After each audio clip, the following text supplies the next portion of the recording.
ओम नमः शिवाय। श्रावण माह महात्म्य 20वां अध्याय। आज के वीडियो में आप श्रवण करेंगे श्रावण मास में त्रयोदशी और चतुर्दशी को किए जाने वाले कृत्यों का वर्णन। ईश्वर बोले, हे सनत कुमार, अब मैं आपके समक्ष त्रयोदशी तिथि का कृत्य कहता हूँ। इस दिन 16 उपचारों से कामदेव का पूजन करना चाहिए।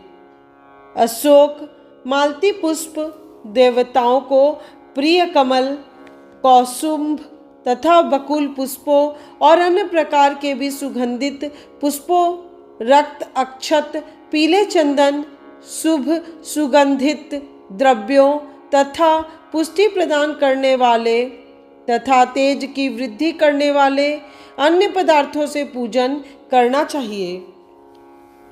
नैवेद्य और मुख के लिए रोचक तांबुल अर्पित करना चाहिए। तांबुल में चिकनी उत्तम सुपारी, खैर, चूना, जावित्री, जायफल, लवंग, इलायची, नारिकल बीज के छोटे छोटे टुकड़े, सोने तथा चांदी के पात्र, कपूर और केसर, इन पदार्थों को मिलाना चाहिए। मगध देश में उत्पन्न होने वाले श्वेत वर्ण पके हुए पुराने दृढ़ तथा रसमय तांबुल संबरासुर के शत्रु कामदेव की प्रसन्नता के लिए अर्पित करना चाहिए। उसके बाद मोम से बनाई गई बत्तियों से कामदेव का निराजन करें और पुनः पुष्पांजलि प्रदान करें। इसके बाद उनके नामों से प्रार्थना करें, जो इस प्रकार है। समस्त उपमानों में सुंदर तथा भगवान का पुत्र प्रद्युम्न, मीनकेतन, कंदर्प, अनंग, मनमथ, मार, कामत्म संभुत, झसकेतु और मनोभव, कस्तूरी से सुशोभित, जिनका वक्षस्थल आलिंगन के चिन्हों से अलंकृत है। हे पुष्प धनवन, हे संबरासुर के शत्रु, हे कुसुमेश, हे रतिपति, हे मकरध्वज, हे पंचेश, हे मदन, हे समर, हे सुंदर, देवताओं की सिद्धि के लिए आप शिव के द्वारा दग्ध हो गए। उसी कार्य से आप परोपकार की मर्यादा कहे जाते हैं। आपके दिग्विजय करने में वसंत की सहायता निमित्त मात्र है। इंद्र दिन रात आपका मनोरंजन करने में लगे रहते हैं, क्योंकि अपने पद से च्युत होने की शंका में वे तपस्वियों से भयभीत रहते हैं। आपके अतिरिक्त दृढ़ मन वाला कौन है जो शिव जी से विरोध कर सकता है? पर ब्रह्मानंद के समान आनंद देने वाला आपके अतिरिक्त दूसरा कौन है? तथा महामोह की सेनाओं में आपके समान तेजस्वी कौन है?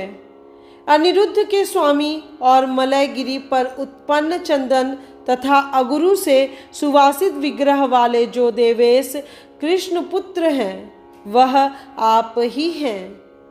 हे शरतकालीन चंद्रमा के उत्तम मित्र, हे जगत की सृष्टि के कारण, जगत पर विजय के समय दक्षिण दिशा तथा पनवन देव आपके सहायक थे।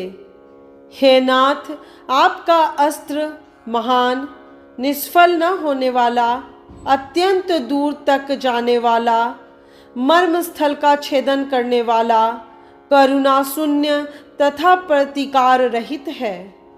सुना गया है वह अत्यंत कोमल होते हुए भी महान क्षोभ करने वाला और अपने तुल्य पदार्थ को भी दर्शन मात्र से ही क्षुभित करने वाला है। जगत पर विजय करने में सहायक होने से प्रवृत्ति ही आपका मुख्य अलंकार है। हे विभो, आपने सभी श्रेष्ठ देवताओं को उपहास के योग्य बना दिया, क्योंकि ब्रह्मा जी अपनी पुत्री में कामासक्त हो गए। विष्णु जी वृंदा में अनुरक्त कहे गए हैं और शिवजी पर स्त्री के कारण अस्पृश्य हो गए। हे मानद, यह वर्णन मैंने मुख्य रूप से किया है, अधिक कहने से क्या लाभ। इस लोक में अपने वश में रहने वाले ब्राह्मण विरले हैं, अतः हे भगवान, इस की गई पूजा से आप प्रसन्न हो।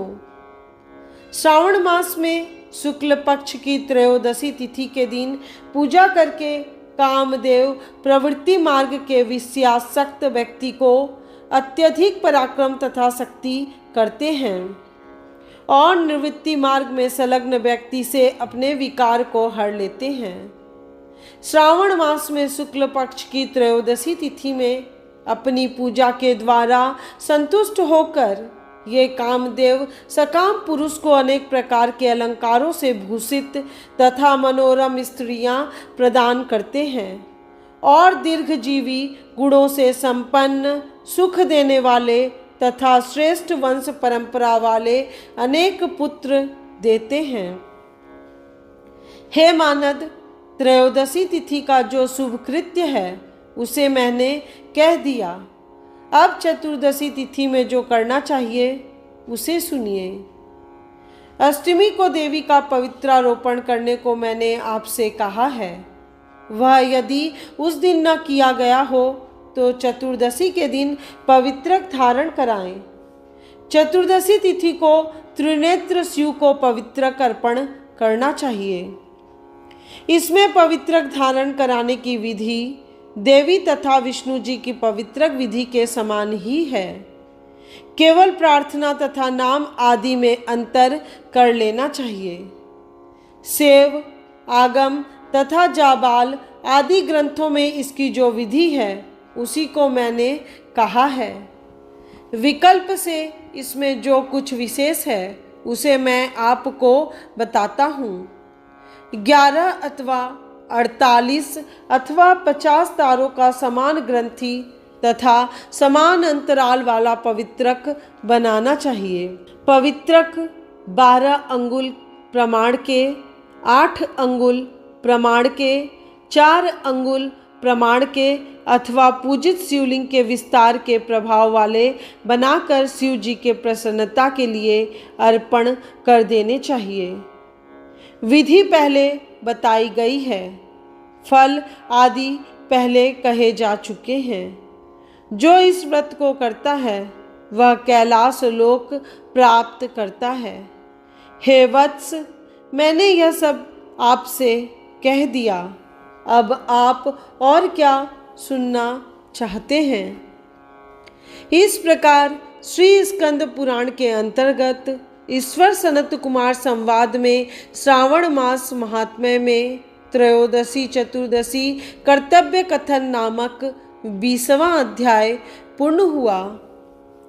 इस चैनल के अगले वीडियो में श्रावण मास महात्म्य 21वां अध्याय अवश्य सुनिएगा, जिसमें श्रावण पूर्णिमा पर किए जाने वाले कृत्यों का संक्षिप्त वर्णन तथा रक्षाबंधन की कथा का वर्णन किया गया है।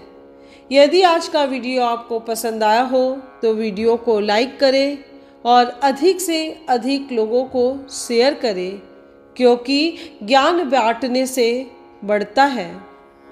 साथ ही कमेंट बॉक्स में ओम नमः शिवाय अवश्य लिखिएगा।